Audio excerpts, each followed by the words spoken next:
Show is your go-to source for understanding how North Carolina is growing and thriving. Stay tuned as we kick off another insightful episode of Taking Care of NC. Good morning, North Carolina. Hope everybody's doing well out there this morning. Whoops, gotta kill my volume. Happens all the time, but here we are. Hope everybody's doing well. It's a little warm, but that's the way it's supposed to be here the last part of June. Just want to wish everybody a safe and hopefully happy 4th of July this coming Saturday, our 250th birthday as a nation. And I'm not even going to try to pronounce what this is because I always get it wrong. Sesquiquennial something. Anyway, I do feel fortunate that as a 12-year-old boy, I got to watch and participate in the 200th and the 225. And now the 250, and if y'all can do math from 2000 to this year here, so you'll figure out that I'm 62 years old. It doesn't take long to put the math together there, so I told on myself. So anyway, but I hope everybody celebrates and realizes that freedom is not free. By no means. And we are in the midst of something right now where we have our people in harm's way. And I hope y'all are praying for them. I know I am. I pray for the conflict to end quickly, and I pray for it to be done so that we are safer than we were before. And I pray that'll happen. Hey, got a good show today. I got Doug Knight with me. Doug is the chair on the Iredell County School Board. Doug, how you doing? Doing well. All right. So, folks, we've had an ongoing participation here in case you ain't noticed the last couple of shows. And I've actually talked to Jim Mixon and may get him on here next Monday. We'll see. We're trying to figure out the holiday schedule here at the station, what it is, but hoping to get Jim on. By the time Jim probably gets here, he will probably have picked somebody for the school board to fill the vacant seat of District 2. So, Doug, how you doing? Doing well. All right. Well. So as the old saying, these are the other sides of the story. I wanted to give everybody a chance to tell their side, what they believe, how they feel, and get their opinions and thoughts out there to everybody. So glad to have you on here this morning. Good to see you. Good to see. All right, I do this every time we have somebody. I don't care if you've been on here 20 times. Who is Doug Knight? Tell us a little bit about yourself. Grew up in Caldwell County. I joke around. I've had people call me a hillbilly locally on Facebook, and I wear that badge proudly. My dad's people raised up on 268 near Tom Dooley, where he's buried. I know exactly what you know exactly what I'm talking about. Near Patterson School, and so I know that area well. Grew up there. Taught high school 6 years. Ended up going back to school and got a couple of graduate degrees in engineering and physics, and thought I was going to do that most of my career. But my wife and I decided after she got out of her graduate school work that I was going to go back to teaching, spend a little more time with the kids because I taught high school. And so I went back, taught at Mitchell 10 years total. Actually worked at Corvid Technologies for a year down in Mooresville. You've heard of them? Yeah, they were a little bit smaller back then. No, David, know them well. No, good guys. We actually cooked a missile till it blew up. I was part of that project. That was really cool down at I like blowing things up. I like to watch that. Same here. And but good work down there. Decided to get back in education. I've been at Lenore Ryan now for 10 years teaching physics and engineering. And, we started a world-class, people sometimes call me the Rocket Man. You've heard that. We started up I ran actually the Trebuchet contest that they did in town for a while. Okay. During the Pumpkin Fest. Chunker. Right. I did that for a few years. But had a nationally known rocket team at Mitchell when I was there, and still have it. I've got one at LR now. We've sent balloons up during the eclipse and send rockets. Just got back from Midland, Texas, from the world's largest university rocket contest. Oh, wow. And SpaceX was there recruiting students. That's pretty cool. Yeah, and a bunch of other related type places. And we didn't hit 10,000 feet, but we hit 9,534. So that was pretty close. Less than 5%. Yeah, right there. We did okay. And got students there, been involved in teaching and engineering, and ran for school board. Marvin Norman, I guess you would say, was my political guy. You know Marvin. I don't know. We knew Marvin. Miss Marvin. Yeah, Juanita, Donovan, but Isaiah. But wanted to try to give something back. I think I got a unique perspective of education from growing up rural and then teaching and then seeing it from the college level, community college and where you have a lot of workforce development, and at the college level down at Lenore-Ryan. I worked at a couple of national labs, worked for the Department of Energy a couple of times, and did some cool work there. My big thing when I ran for education, and I really stress it here, and I stress it in Caldwell County, is you can dream and succeed and do big things, but you got to work hard to get to it. And just because you come from Olin, or I had a kid from Olin when I was at Mitchell, last I heard, he's got a PhD in mining or explosive engineering, blowing stuff up for a living. Cool. You can do big things, and it doesn't matter where you come from. It's what you do with your life. That's right. And I ran for school system because I want these kids to dream and dream big, and try to give them the opportunity and the basis so they can dream big and work hard from that going forward. Whether that's in just welding. Shoot, there's welders at SpaceX are now millionaires. Oh, yeah. You saw that. IPO. The IPO. But these guys are some of the best welders in the world. And if you want to be that good, you can. You got to work hard, but you can. And that's why I ran for school board. Well, we're going to talk about this later in my show, but we overrode the veto on DEI. Yes, sir. In K-12 and in higher education. That was good. And basically, DEI, in my opinion, is not really putting somebody ahead. It's telling them they'll never succeed. It's telling them you're not good enough and somebody has to help you, which I completely disagree with. Yeah, you're telling them there's no way they're going to succeed. Just because and that's the biggest lie. Just because your family background, just because of your race, who your parents were. No, none of that matters. You determine if you're going to succeed. You and the good Lord and work with them. That's going to be determined whether you succeed or not, and how high you go. Now, of course, if you higher up you go, you got to pay a price. You got to work hard. You got to maybe you may have to move out. Maybe you can move back later on, but that's what matters. A meritocracy determines, it levels the playing field. Doesn't matter where you come from or where you start at. It matters is where you end up at. And DEI is not a meritocracy. No, it's a scourge on this whole country, in my opinion. You put the best people in, no matter who they are, not the best people in because of some attribute they have that they can't change. Well, challenge somebody. Yep. Don't hear my saying. I've always said ever since I've been in politics, even before that, I love giving you a hand up, but I don't really like giving you a handout. No, because then you'll ask for more handouts, unfortunately. That's why we don't feed the bears in the national parks. It ain't that you're going to hurt them feeding them. It's that you're going to end up getting where they can't feed themselves. And if you're a 12-year-old in Yellowstone, you don't try to pet the bison. No, that's true. You saw that. We saw that. Yes, we have. Yes, we have. Yes, we have. Well, let me ask this crazy question. What makes a person want to run for the school board? Because it's a tough job. It was it's the toughest one out there, folks. Well, as Marvin told me, one, you better have thick skin. I just wanted to give back. I'm at a point in my life. You talk about being 62. I just turned 60, which is crazy, young man. You'll learn about that later, hopefully. Gets here before you know it. Yeah. When I was 10 years old, I had a red, white, blue shirt with a big star on. I wore that proudly in 76. But I was at a point in my life. I think I have a kind of unique background with where I've been at all levels. Shoot, I tutored at group homes back in the day, back when I was in Caldwell County, and so I kind of know what it takes for kids to succeed. I think, especially rural or poor kids not from the best backgrounds, and I wanted to just try to make a difference. Marvin said, "Well, start hanging out at some of the meetings and let them get to know you and see if that's what you want to do." And I did. And one time I was on the executive committee for a little bit, and I decided. Me too. Yeah, but I decided I still wanted to do that, and a lot of good people there. Some I agree with, some I don't. That's fine. That's politics, but I wanted to try to give back a little bit. And, right now our biggest things are, to me, we got really from a school board, I knew we were going to have to build new schools.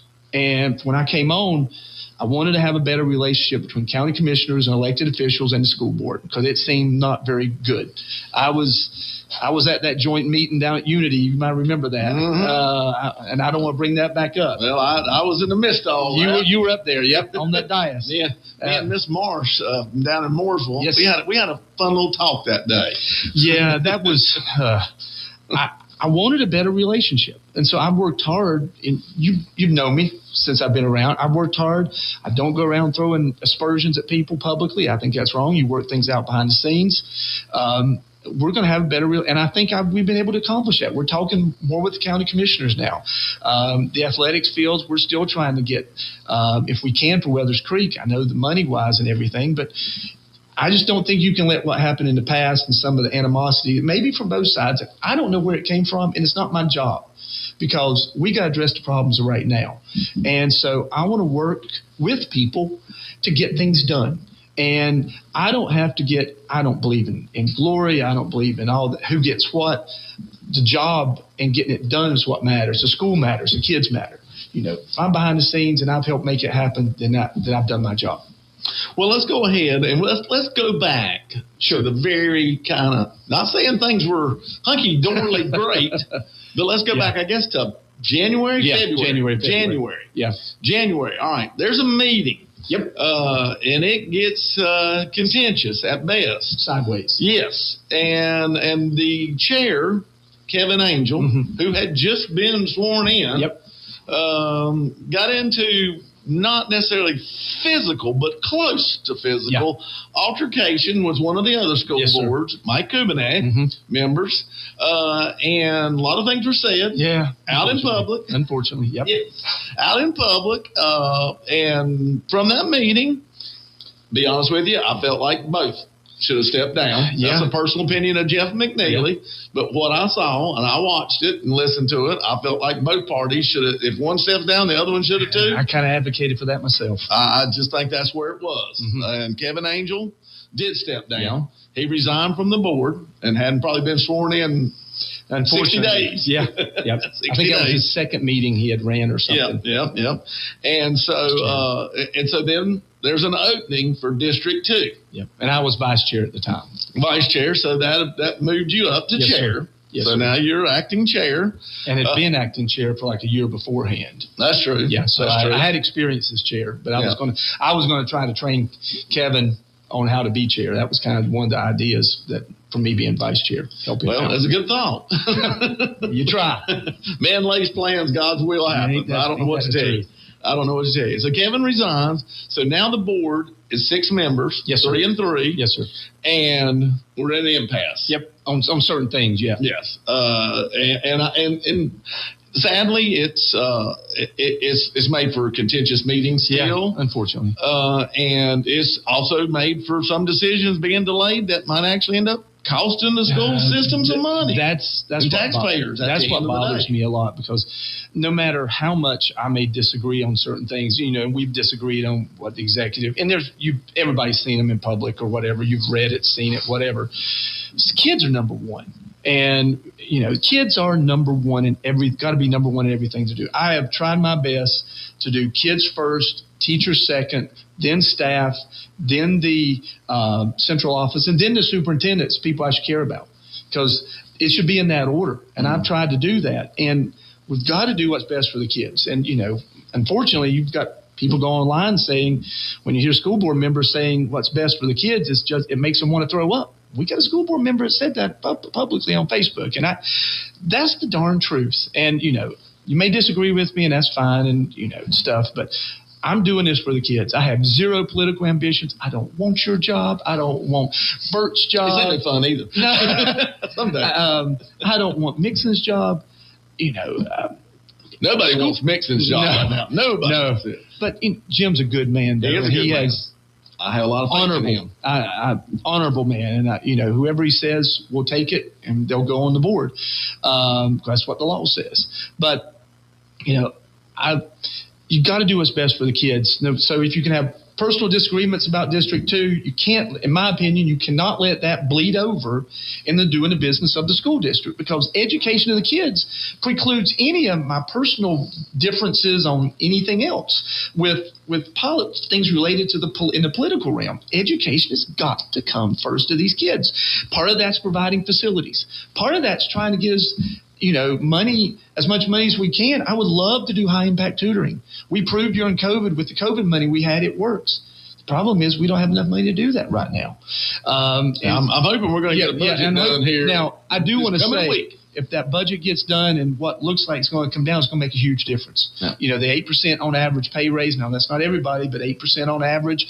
We got to have good quality teachers. Good teacher, as you know, with anything, somebody teaching you well makes a difference in how much you learn. Oh, now, I tell at college level, I tell my students, I don't care how crappy a job I do, you got a job to learn it. But that's at college. First grade, that's a different story. The kids, you're kind of herding cats a little bit. You're herding cats in high school as well at times. I taught enough ninth grade physical science to know that. But you got it. If teachers can inspire and make a difference with kids and get them to do things. Eighth grade math teacher made a big difference with me in my life. I had a 10th, 11th grade math teacher. Teachers matter, and good ones matter a lot. And bad ones can keep kids from doing things and trying to go after their dreams. And you got to set, in my opinion, you got to set other things aside and do the business of the school. Then do the things, District 2C. I wanted to fill the seat. That's why I put it on the agenda that hopefully we could have a vote that we could get a majority. We didn't, and that happens. But you got to do what's best for the kids first. And I don't know what else to say but that. Well, so the executive committee, Republican executive committee of Iredell County, sat down and they had a vote. Yes, sir. And there's some contentiousness about, was the vote done the way it should have been done? Yes, sir. Was it done right? I don't think that there's contentiousness so much about maybe the pick who they did, other than the process they went about. Yeah. The process. Go ahead. Well, the process, stuff got brought up at the last meeting. Before the last meeting went even further sideways. But that, you used to reside as the criteria, reside in District 2 as the criteria for those that would do that. And, it was brought up about Mr. Shoemaker's vote. And when he was put on there for Mr. Poindexter, had to decline from being on the board. Nobody disagreed. Everybody was okay with it. And, at the school, I don't know about on the school board side. I wasn't chair and I wasn't privy to what those discussions were. But, nobody really said anything. So they just kind of let it go. I know when Ms. Haynes, there was some discussion about, are we doing it per law, per the letter of the law, not just kind of the, what we think the law says. So they voted it two different ways. And in this case, you remember that. And in this case, it came up and it was, okay, they only did reside. I walked into the meeting and I had a couple people telling me they're excluding people that should be voting because of what the letter of the law says. And they had the vote. I was just a visitor to the meeting. Just because you're at a meeting like that, you don't get to say stuff. You don't get to talk. I don't go into if I'm not on the executive committee. When I was on it, when Duck ran it, if you weren't a part of the executive committee, you didn't speak at the meetings. That's just how it was. And you could observe, but you can't vote or really say anything like that. I tried to respect their meeting, but so the process wasn't done right. The way the law says the law says in precincts, executive committee members in or that represent precincts in or partially in that district. That is the specificity of what General Statute 115C-37.1, and that's the represent precincts in or partially in. And so, of course, the issue was, well, you had one person on the executive committee that represents a precinct in District 2. She was over the Statesville for them, and she didn't get the vote. At-large members represent all precincts. They didn't get the vote. And that's why when Ms. Haynes came in, they voted both ways, trying to cover themselves. And the way the law says, if they do it to the legal standard, we have to admit who it is. From my perspective, they didn't do it to the legal standard. Two other board members agreed with me. Our legal representation, which is one of the top 2 firms in the state, I call it Campbell, Shatley and Campbell. It's really Campbell and Shatley. Dean needs to be at the first of it, I tell him. But the reality, they agreed that it wasn't done to the legal standard, and if it's not, the way the law is written, the board does not have to take that representative, the person they nominate for it. So the thought was, if we don't have to take who it is, I want to go with the most experienced person for that. Nothing against Mr. Youngblood. He seems, I've talked to him maybe once personally on the phone. He seems like a good guy, and everything I've heard from people up in the North End said he's a good guy. But, his background is just a little bit in education since he's been out since he retired from the military. And I would want someone on the board that has the most experience dealing with educational matters at the board level. A board as you know, a board is not, you're not a teacher. You're not actually an administrator. It's not like working for central office. And it's the other side of that coin. And you've got certain lanes you got to stay in and certain things you do. And from my perspective, there was an ex-member of the board, Charles Kelly, would be the most experienced and be the most qualified for it. Mr. Mixon's going to put on whoever he thinks would be best for it, and I trust his decision. And I haven't heard who has put their name in the hat. Yeah, and I assume they've reached out to. And if you're out there, folks, I suggest you reach out to Jim Mixon with, I guess, a resume. Yeah, and there's a few things, and I'm sure there's some stuff you'll have to fill out, forms and whatnot. So I suggest everybody get busy. And I told people on the executive committee who've been on me and Senator Sawyer's rear end about us making our bill that we did. The local bill. Yeah, the local bill. But Matt Youngblood, in my opinion, is still a candidate. Yep. If he wants to apply, he can apply. Yeah, and Jim Mixon could pick him. Yep. I don't know. Whoever Mixon's picked is going to go on the board. Yeah, and the thing I think a lot of people don't realize is this is the path that if we had a county commissioner and the current board could not agree on that one to seat it, this is the same way it happens. So it's not like we created a new mousetrap. No, we just renamed it a bigger name to include the school board. Yeah, and that's kind of what I liked the way this was done. When I heard about something like this was going to go on, it gave a parallel path. We do it county commissioners this way, school board members should be done the same way. In my opinion, that's the way to do it. This school board law was written 20-some years ago when it got passed. But I respect Mixon, clerk of court, whoever he, and I haven't tried to lobby him. I haven't called him up. I'm not going to. To me, that's wrong. Yeah. That's wrong. That would not be the right thing to do.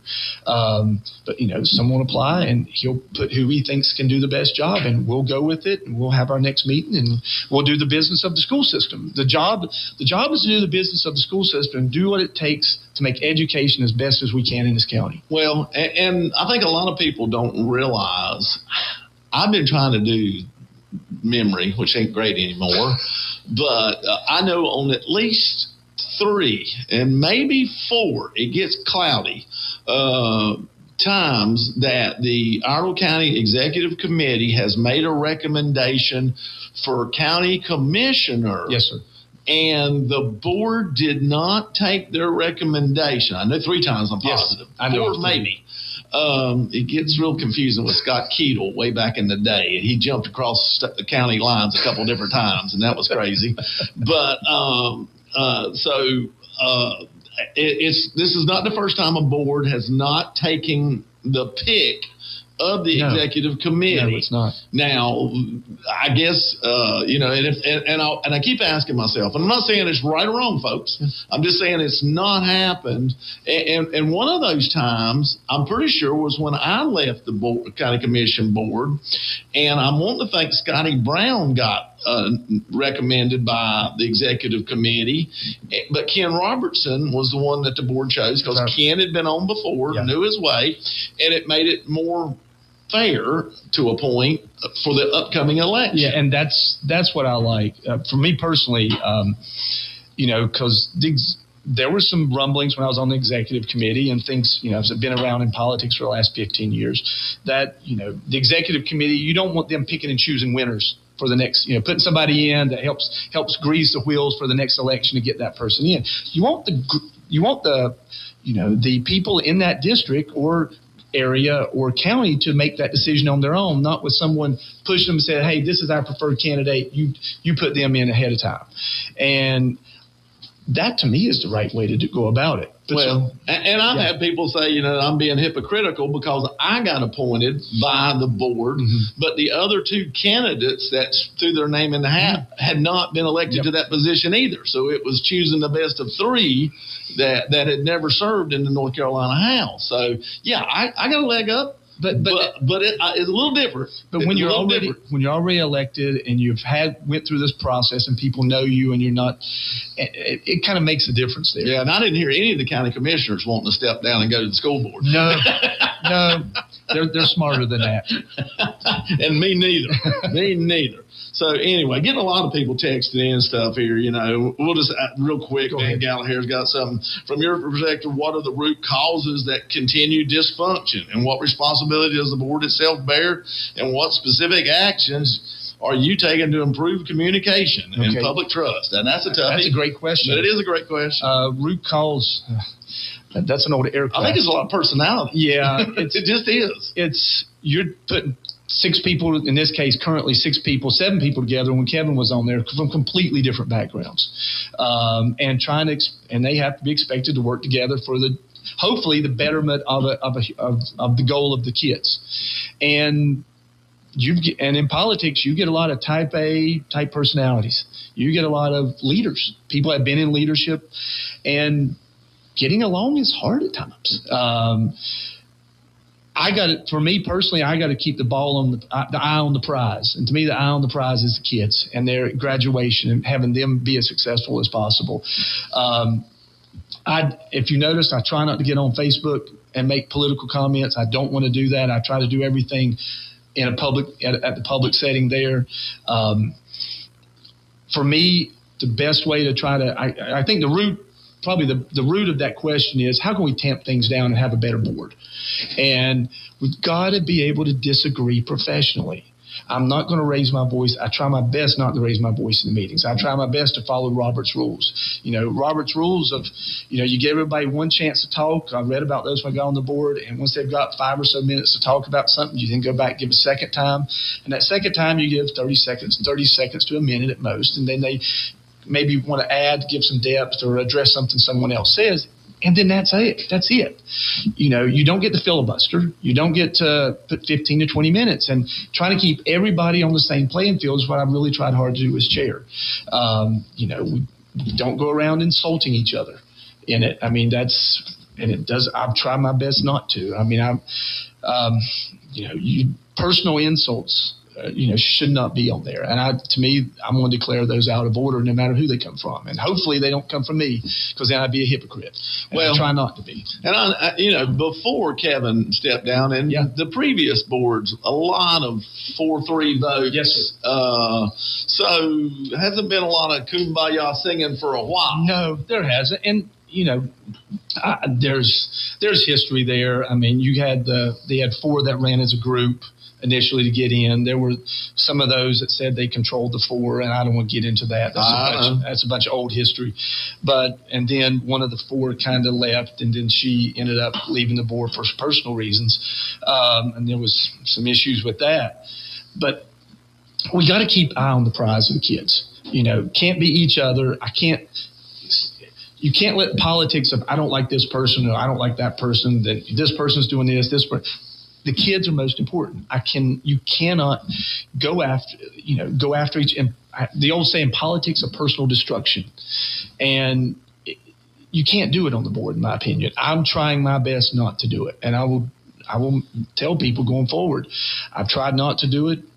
May have done a little bit in the past, and I'm sorry that I did if it came across that way. But I'm trying to do what's best for the kids. Well, hopefully, this goes by quick. Yeah. It goes by quick. Hopefully, there's going to be somebody get appointed. Yes, sir. There's going to be votes from there on out, and it's going to be hard to tie when there's 7 people on. So some business is going to happen. It may be good. It may be bad. I'll be curious to see. I will add this. I would say it's probably been now at least 5 months, maybe 6. I actually sent a FOIA request to Iredell Statesville Schools, and I asked for emails. And the emails I asked for, I'll be completely honest with everybody out there, was Mike Kubinex. Yep. And what I feel like, what I see a lot, Mike seems, whether he's wrong, right, or indifferent, he's always seems to be in the middle of whatever's going on. And so the thing I got from those emails, and I read a lot of them because he sent a bunch, was about every Tuesday morning after a Monday meeting. He was faithful. By 10 o'clock at the latest, he sent a long email telling how everything that had been done the night before. Now, this was 7 members, not 6. Yep. These goes back, I think I look back 3 or 4 years. Yes. At how everything at the meeting pretty much had been done wrong and not in proper procedure, and that all those motions that were made were null and void and need to be brought back up at the next meeting and changed. And to me, that would get old pretty quick. So I can see where there's difficulties. And like I said, I think a lot of this comes down to personalities. And as much as you try to hold your personality in check, when it's constantly bombarded, it makes things contentious at best to work with somebody. And I think that's what a lot of people don't understand. When you go after people, and then you turn around the next minute and say, hey, I need you to vote with me on this. That's not the way it works. It's not the way it works. It's just not going to happen like you think it is. Nope. So I think people realize, and the other thing is, I hate to tell people this, but I'm not going to get 100% of what I want. No. And that's probably a good thing.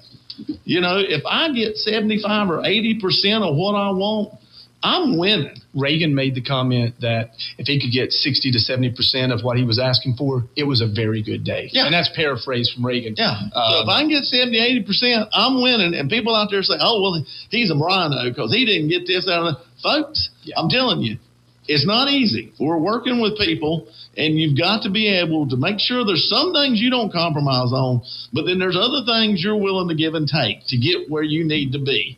And I don't see that, and I hope I see it with this coming forward. And I'm hoping that does. That was the basis for why I do not talk bad about you or the other representatives, county commissioner. I'm not going to do it from the dais. I'm not going to do it personally on my Facebook page or blow somebody up.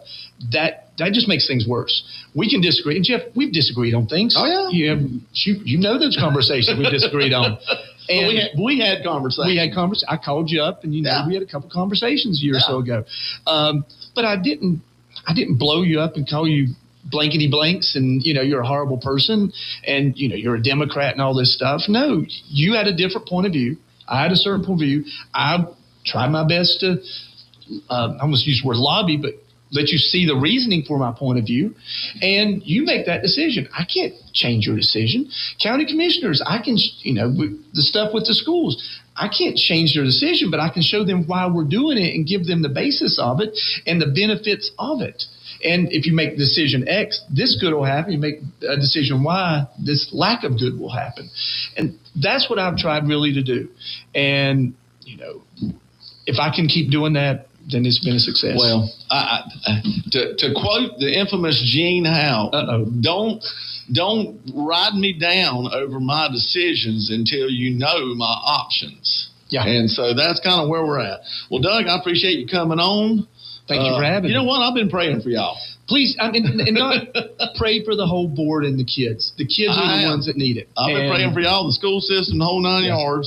This is not what we want, and I can't help that things are going on, but I know when I go all over this state, I do have people say, you're from Iredell County? Hey, let me ask you. And I was like, oh, no, here we go. But I'm waiting for the day to get when I hope it's soon when I go, hey, you're from Iredell County. We don't hear much out of y'all. Y'all must be doing pretty good over there. We got Weathers Creek High School wanting to open up. We've got Parker Town Elementary, reducing overcrowded at the elementary level. Weathers Creek, we're trying to make that an aviation program because we got Working on something. Yep. And so there's a lot of good stuff. I came from Caldwell County. We want the education problems we have. You do not want the problems we have in Education County, in Caldwell County, those sort of education problems.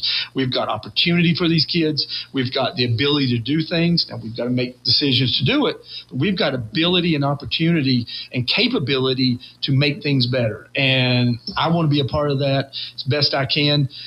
My main thing is let's just make it happen. And redistricting is going to be coming up. That's going to be fun, and too. We're going to do the best we can with it. Now, everybody's going to be happy, unfortunately, and I hate that, but it's just the nature of the beast. But we're going to try our best to do what's best do the most good. And that's all you can do, I think, is just try to do the most good. Well, hey, we've done run way over, but that's all right. We can do anything. That's my show. We can make it work. So anyway, Doug, I appreciate you coming on. Appreciate your talk, and I just pray that we find some good common ground going forward, and Jim gets us a quality person in there, and we get things handled. Jim puts someone in there. We're going to do the business of the school system and do what's best for kids. Amen. That's my opinion. I appreciate you. All right, folks, stay tuned for the second half of the show. You get a chance to call in if you want. Looks like I got a lot of people wanting to talk about stuff. All right, hang in there.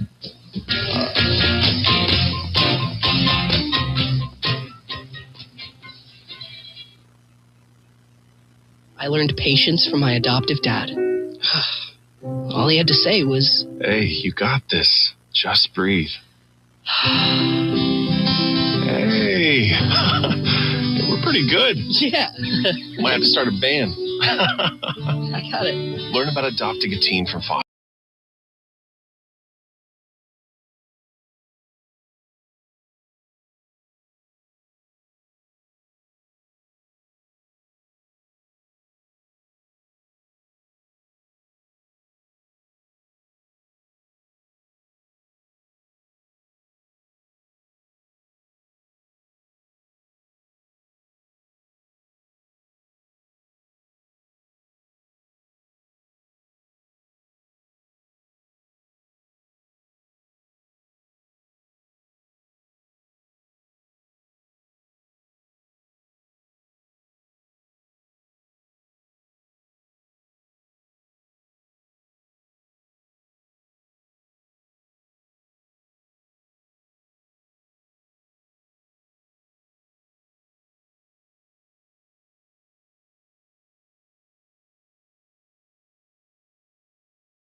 Them up.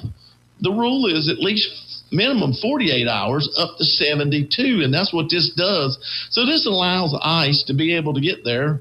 I mean, we're talking about having to scramble from all over the United States. It's not like every place has an ICE office and there's officers sitting around playing checkers waiting for y'all to call.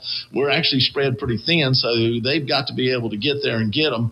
And you've got sheriff's offices still in the state of North Carolina after repeated laws we passed, basically thumbing their nose. So we continue to make the penalties stiffer and stiffer and stiffer, and you would think they would get it. But I think, to believe it or not, I don't know if they'll ever understand, especially issues we've had with Mecklenburg County, the great state, the fourth of the three different branches of government. If you watched the interview with Gary McFadden, you would get that.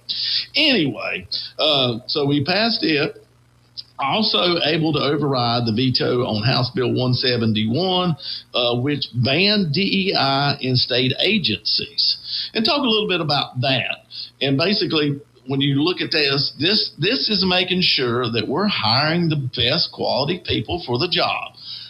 I don't care what color you are. I don't care really about ethnicity. I don't care. I want you to be the person who has worked and applied themselves and fits this job description and can do this job to the best of their abilities. That's what I want. And if it happens to be everybody that gets these jobs are black, then they're the ones that deserved it, and they're the ones that need it. Or if they're brown, if they're Hispanic, if they're Oriental, I don't care. American Indian, you name it. Whoever is the most qualified that are applying for these jobs, that's what I want when I call up my state agencies and I need help. I need somebody there that can help me. This is only makes sense. And then we also did the ban of DEI in K-12 and in higher education. And so I think, and that's the UNC system, community college system, all that the state funds, not some of your private schools. They do as they want. We're not funded by them. So I think this is very important. Like I said earlier when Doug Knight was here, I don't think we should be telling children, and that's exactly what you're doing. I don't care what they say. They're telling them, you're not going to make it. There's no way you can achieve anything unless we figure out a way to help you. And then that means somebody else is being discriminated against. And that's not what we want as a country. Never has been. I look back and we talk a lot about race situations, and I'm trying to think of the actor, the older guy. He's played a bunch of stuff. Darn, I can't think. And they asked him, they said, what do you think about racism in America? He said, don't talk about it. If you don't talk about it, there won't be any. And he's got a point. Let's just talk to each other like we're just human beings, not one color, not one ethnicity, not whatever. We're all the same. We're God's children. And let's just talk to each other and be kind to each other and do to others as you would have them do to you. So I think these things that we did were necessary. And I don't think there's not a child out there who cannot achieve what they want if they work hard. Yes, some paths are extremely hard. Yes, maybe some people have an advantage, just like a tall person has an advantage in the game of basketball over a short one. But that doesn't mean there isn't great short basketball players that we've seen all through the history of the sport. Football, fast guys are better than slow guys, but that don't mean that slow guys still aren't famous and did a great job in those sports. I'm just saying, I'm using those as analogies because those are physical attributes, much like color. And I pray that you're in a good education system. I pray that you have the chance to advance in that education system and to fulfill the God-given abilities that you have and use your talents as well as you know how and succeed. Because I still believe if you work hard, if you try hard, if you put forth effort, you can succeed in the United States of America. Sometimes it's not as easy, but you can do it. and we have proof. We have people that have and continue to do. Let's work to give everybody an even playing field. But that doesn't mean that we tell one group you can't, so we're going to do this and we're going to do that. Give everybody equal opportunity to advance. Very important. I don't know if anybody else wants to say anything or not. Like I said, 704-873-9929. All right, so the USA and Iran are back at it again, and I think we all knew this was coming. Evidently, if you don't go just the right way with your ships in the Strait of Hormuz, then you're not doing it right. And so we're going to come after you with our little speedboats. And so our United States military decided, nah, we're not going to let that happen. And so we're back to fighting. And, Iran has never been very trustworthy in any negotiations. Why would they start now? So I think finish it, or this will never stop. And I think that's where we're at. And I hate to say it, and I hate to continue to put people in harm's way, but I think we're at that point that this government that's in place now there will always be an enemy to all that's good and righteous out there. They don't know any other thing than chaos and evil. So something has to be done. I pray for our people. I pray they're safe. All right, we got an election bill here that's come out. It's HB 958. No, my goodness, been catching a whole lot here lately. But I've been getting a lot from, I'd guess, say my liberal side. And here's some of the big things that they're really hollering about, and they keep saying this is voter suppression. Well, I think what this really is it's fixing some problems, everything on there, and one of the things that they're having a problem with, they say, is a total ban on encouraging voter turnout. State and county board members are prohibited from any public statements encouraging and promoting voter turnout in elections. Well, I'm going to be honest with you. This is why this was put into this bill. Just so happens in the 20 and 22 elections, dark money, and I'll even name you who the main person was, George Soros. And y'all have heard that. Huge Democrats, liberal supporter. Crazy as a loon, in my opinion. Loves to spend $100 million every election cycle. He's getting ready to break his own record. The record in 22 was 24 was 123 million, and he's already spent 103 million, and we're just in June. So he's going to break that this coming cycle. He loves to do the off years, not the presidential, but the off years, because he thinks that's when he makes his biggest stride in picking up the seats that people don't care about, it seems like, that don't finish the ballot. So he's pumped money into North Carolina politics like he has all over. And what he did was they actually sent money to different boards of elections. Not all, not every one of them, select ones across our state, and the money was to help get them run commercials, to do whatever, to increase the vote. But most of them, except for one, which was kind of a purple, have been dark blue. And these are to go after statewide races, but also make sure that nothing happens funny in the local ones there.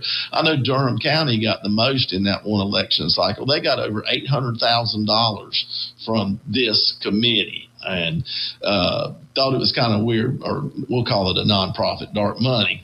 But they spent about $2 million total, 2.5 here in North Carolina, sending it to different ones to increase voter turnout.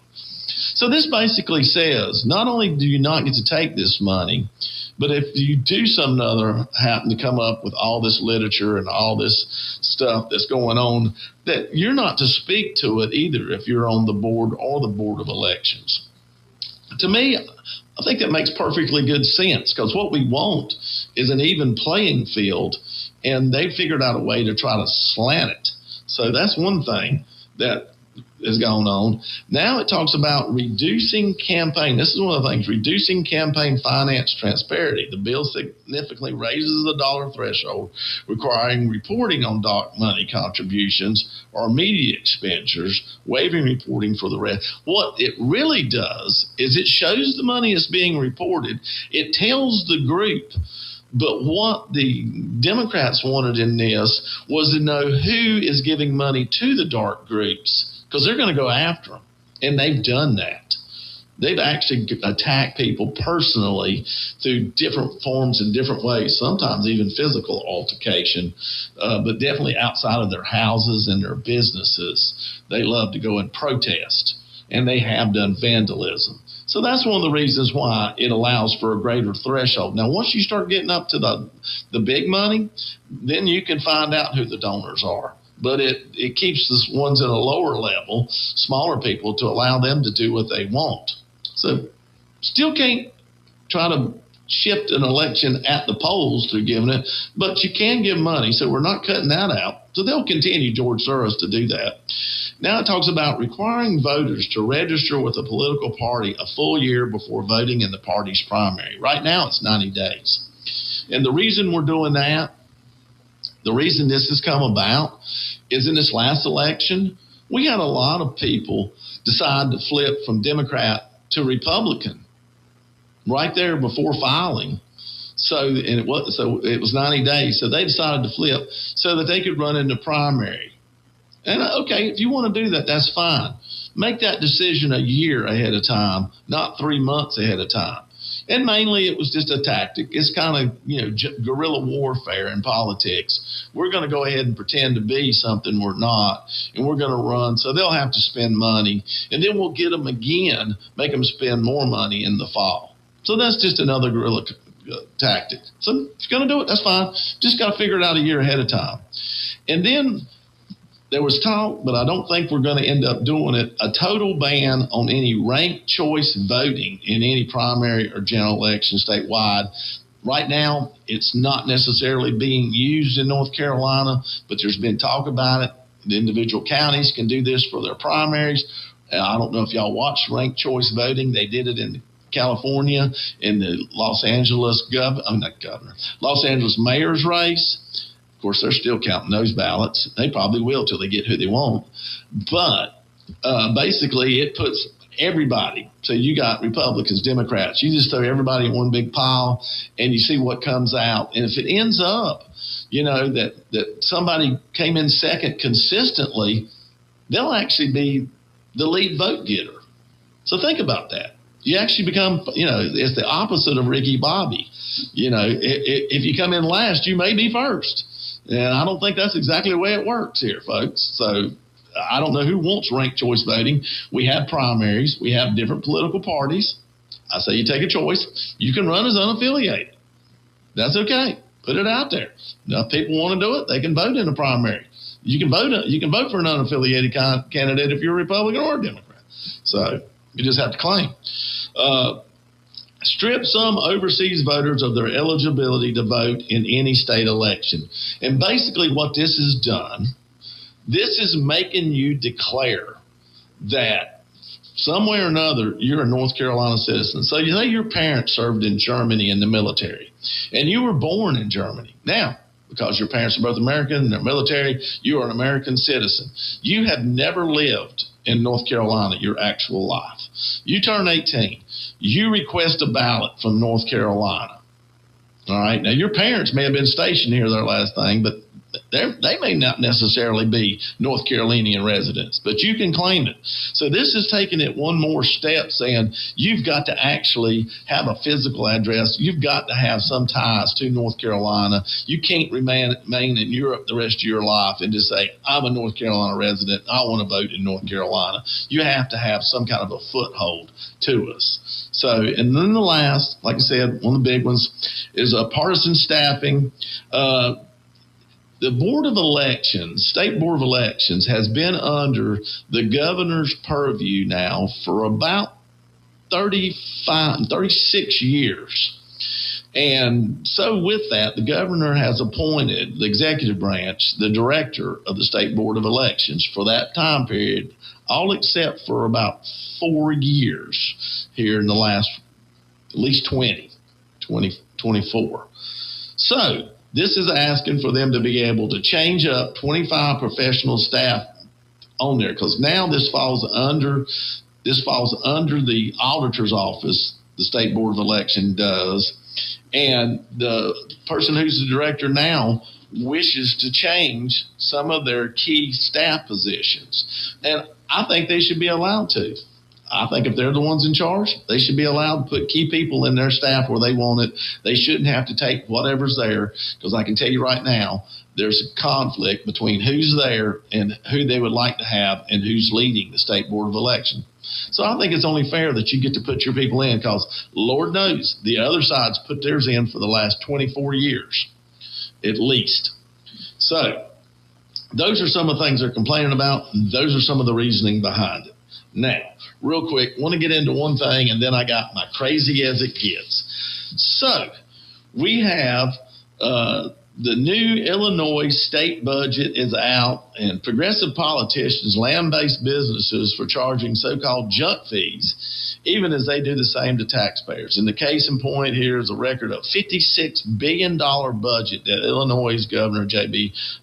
Perskett, I never can say his name right, signed last week, which included new taxes on digital advertising, social media, crypto, and even on prediction markets. I know, what do you say on prediction markets are? Well, believe it or not, you can bet on outcomes basically of history right now.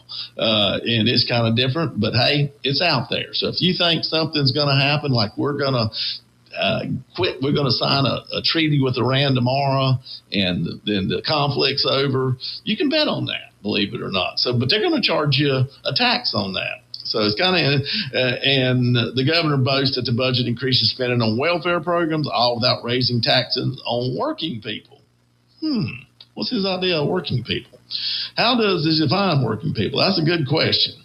And it starts with a new progressive tax on social media platforms that is levied based on the number of active monthly users in the state. It's kind of funky legislation, but it's going to actually maybe even going after Yelp and some of the other ones like that. And platforms with at least 1 million users would pay a top margin rate of $6 a year per Illinois user. So 1 million times 6, that's $6 million. Smaller platforms are going to pay $1.20. So they're going to get everybody. They're not leaving anybody alone. So I just thought that was good.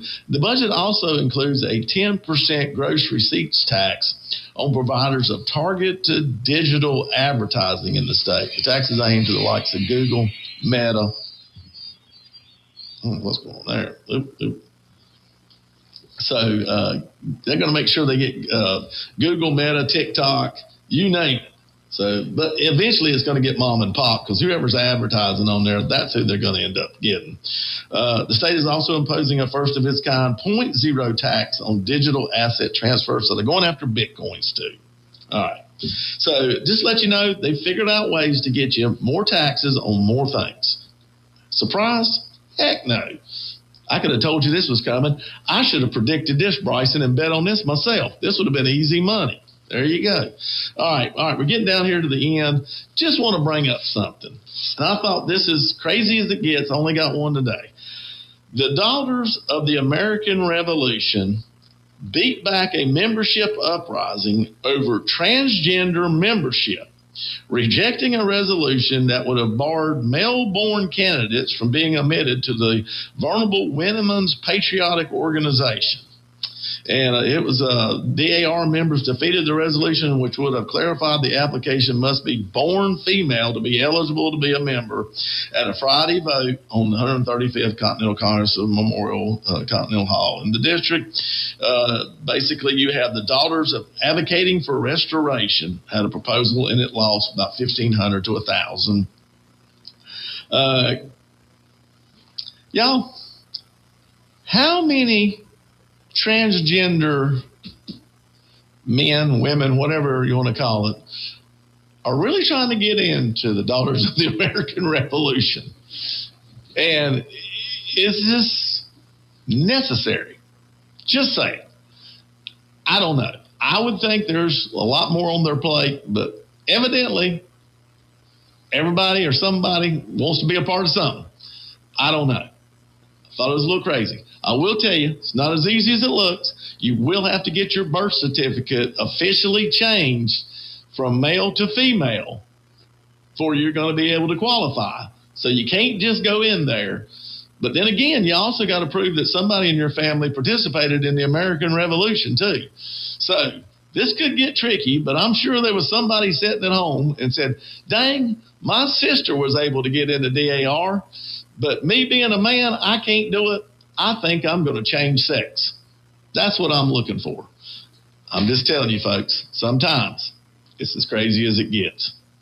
All right, dear Heavenly Father, dear Lord, we thank you. We thank you for this nation, for its birth, for its 250 years of history, for all the greatness that we've done. And no, we are not perfect. No person, no thing is. This is a fallen world. But, Lord, I do thank you for creating it, and I thank you for being with us in providence and leading us in creating this and sustaining this. Watch over us, Lord. And please help us and bless us. In Jesus Christ's name, amen. Folks, God bless America, and take care. Thank you for tuning in to Taking Care of NC. We hope today's program offered valuable insight into the topics shaping North Carolina's future. Stay informed, stay engaged, and join us next time as we continue exploring the issues that matter most to our state. Until then, take care, and thank you for being a part of the conversation.